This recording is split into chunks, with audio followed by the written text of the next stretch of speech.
So today I'm working on a 2016 Toyota Camry that I had to replace one of the fusible links in it, and oh my god, this was such a pain in the butt.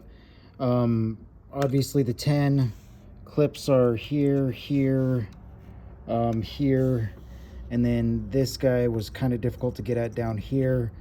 You obviously got to take, you know, all these clips out to get this top casing off. And then I would take this out as soon before you even move this over, or else you're just going to struggle.